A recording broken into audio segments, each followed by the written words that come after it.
بسم الله الرحمن الرحیم. نن را سره محترمو د زنانو د اعتکاف مکمل طریقه را زده کړئ چې آیا زنانه به اعتکاف ته څنګه کینی. آیا زنانه به جماعت کې اعتکاف ته کینی که په کور کې وکینی.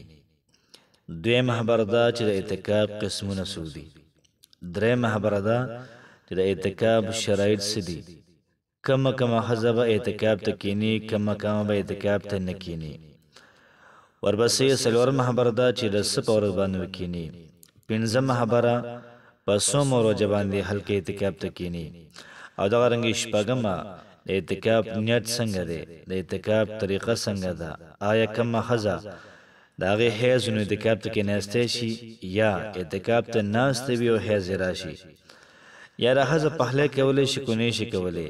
دغه رنګې د ښځه غسل کولی شي اعتکاف کې که نه، او کله به د اعتکاف نه دا راپاسي. د یو څو خبرې دي دا را سره واورئ. آیا زنانه به په اعتکاف کې سر ږمنځولی شي که نه، خوشبي به لګولی شي که نه. نو په ټولو خبرو باندې سټیپ بای سټیپ دا خبره کوو. کوشش وکړئ چې دا ویډیو د ثواب په خاطر باندې مخکې دا شیر کړئ چې خلکو ته پیدا وشي. زموږ چې محترمو لومبۍ کومه خبره وه، لومبۍ خبره دا وه چې آیا زنانو اعتکاف شته او که نشته دی.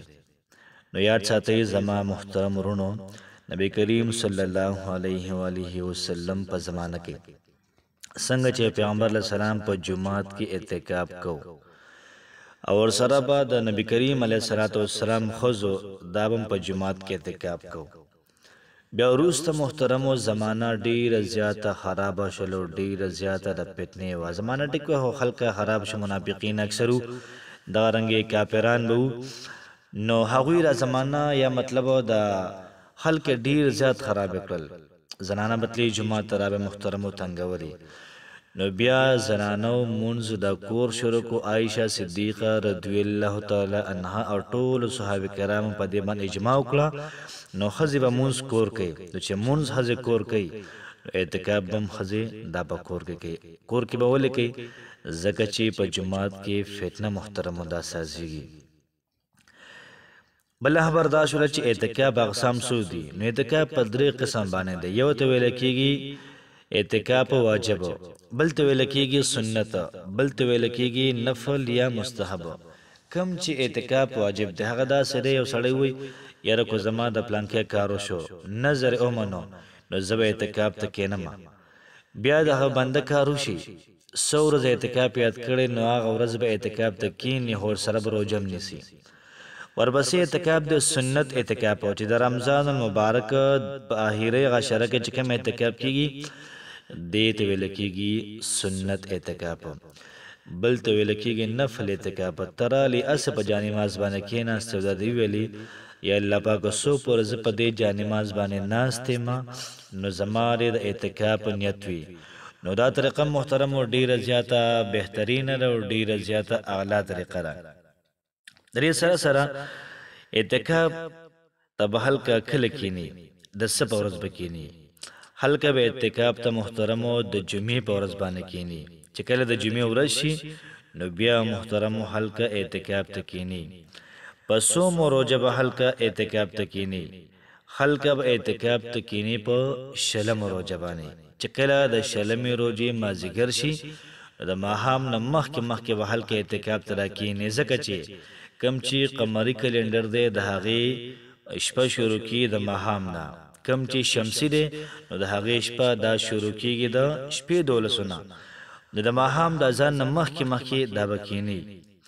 یاد ساتئ محترمو چې د اعتکاف شرایط دا دي چې هغه سړی به اعتکاف ته کښېني چې داسې دی مسلمان وي. نو مسلمان سړی محترمو دا به اعتکاف ته کښېني. کم چې غیر مسلمه دی نو هغه به اعتکاف ته دا به نه کښېني. بل محترمو دا چې کم سړی عاقل دی، بالغ دی، نو چې کم بالغ سړی دا به اعتکاف ته کښېني، خو چې کم نابالغ دی دا به اعتکاف ته نه کښېني. محترمو ښځه به د حیض او د نفاس نه بالکل پاکي، او سړی به د حالت د جنابت نه پاکي، او په نیت د اعتکاف باندې به دغه ځای کې کښېني. چې په کوم ځای کې ښځه اعتکاف ته کښېناستله، کومه کمره کې کښېناستله، نو ګیر چاپېره د ځان نه به څادرې را تاووي. څادر دې دپاره تاووي چې یاره دوی دې د خپل رب سره داسې بندګیو کې داسې تعلق رساس کی چې بل سړی پکې منځ کې را نشي. کو چېرته پرده نه وي نو د بار نه ښځې راځي نو بیا به هغوی سره ګپ شپ لګوي. اعتکاف نیت به داسې وي د رمضان المبارک د آخري عشرې د اعتکاف نیت کومه. ښځې به دا ووایي د رمضان المبارک د آخري عشرې د اعتکاف نیت کومه. او طریقه به دا وي چې کله شلمه روژه شي، شلمه روژه نو شلمه روژې د مازدیګر د مانځه نه بعد دا به د په کور کې چې کومه کمره کې دا مونځ کوي نو دغه ځای کې به څادر راتاو کړي، دغلته به کښېني بغیر د ضرورت نه به د دغه ځای نه بهر دا به راوځي نه.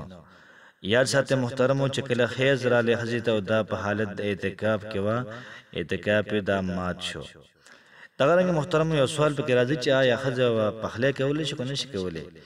که کور کې نوره زنانه وي نو دا پخلی نه شي کولی. که نوره زنانه نه وي او بالکل مسله وي نو بیا به ګیس دا به له راوړي او چې کوم اعتکاف خانه ده دقلته کې بیا پخلی دام کولی شي. کو چېرته ښځه لامبي، مطلب دا چې لس ورځې د همهاو پکې لامبي نو لامبلی شي که نه؟ بالکل ښځې دا په اعتکاف کې لامبلی شي خو ډېر وخت به وسلحانه کې تیری به نه. یاد ساتئ محترمو ښځې به کله د اعتکاف نه پاسي خو چې کله اعلان وشو چې یاره سبا له اختر دی نو بیا هم پاسېدی شي، خو زما مشوره دا ده چې یاره د اختر په سهار دی پاسي، ځکه دغه شپه چې کومه ده دې ته لیلة الجایزه ویل کېږي، د انعام شپه. ته یو ځای کې پیپر ورکړل استاد کې انعام راوخوتو په کومه ورځ چې انعام ورکړې ته لا نړۍ نو څه به درکېدله. نو خوند دا کوي چې د اختر په سهار باندې دا راپاسي، سهار وختي کې اعتکاف د ځای نه دا راپاسي. نو دا د زنانو د اعتکاف مکمل طریقه وه. آیا زنانه به اعتکاف کې د سر ویښته غوړولی شي که نه؟ او بالکل یې غوړولی شي. آیا دوی سترګې تورولی شي که نه؟ او سترګې تورولی شي. آیا بدن باندې خوشبویي لګولی شي؟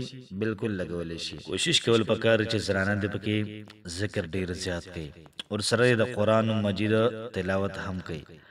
دغه رنګې اوابین دې مو سره کوي، چاش مونځ دې مو سره کوي، اشراق دې مو سره کوي. دغه رنګه سولار تسبیح چې کوم مونځ دی پکار چې دا مونځ مو کوي نو انشاءالله العزیز ډېره زیاته فایده به وي. د اعتکاف چې کوم تعریف دی، د اعتکاف چې کوم معنا ده رکنا ټهرنا، مطلب پښتو کې ایسارېدل. که سړی جومات کې اعتکاف کوي هلته به ایساري، که ښځه کور کې اعتکاف کوي اعتکاف ځای کې به دا حصاري. عائشہ صدیقہ رضی اللہ تعالی عنہا فرمایي چې نبی کریم صلی الله علیه و آله وسلم د رمضان المبارک داخلي عشرې دا به اعتکاف کو تر دې پورې چې نبی کریم صلی الله علیه و آله وسلم وفات شو او د نبی کریم علیه الصلاۃ والسلام ښځو به اعتکاف کو نو دینم د زنانو اعتکاف دا ثابتېږي. او فرمایي چې کوم سړی د الله پاک د رضا لپاره اعتکاف ته کښېني الله پاک به د انسان د جهنم مینځ کې 3 خندقه فاصله محترمو دا به سازه کی. دا محترمو ډیره زیاته خوش قسمتي ده چې 3 خندقه الله پاک زمونږ استادو په مینځ کې دا سازي. مطلب دا چې دا سړی به جهنم ته ځي نه. فرمایي ابن عباس رضی الله تعالی عنہ چې نبی کریم صلی الله علیه و وسلم فرمایلی دي کم سړی چې اعتکاف ته کښېني دا د ګناهونو نه محفوظ وي. تمام نیکیان چې په دنیا کې هلکه کوي د انسان پکې حصه وي. لکه مثلا اعتکاف کوونکې اعتکاف ته ناست دی به ګناه نه کوي ورپسې بار هلکه جنازه کوي د نه شي تلولی یا د مریض تپوس دی د نه شي تلولی نو هغه ثواب الله پاک دله ورکوي. یا د علماو په مجالسو کې شریک کېدل د نه شي تللی نور هلکه ځي یا د غریبانانو امداد کول خدای او بار وته نشي ګرځېدی خلکو بس ځکه اعتکاف یې ماتېږي دا ثوابونه ته دا محترمو دا حاصلېږي.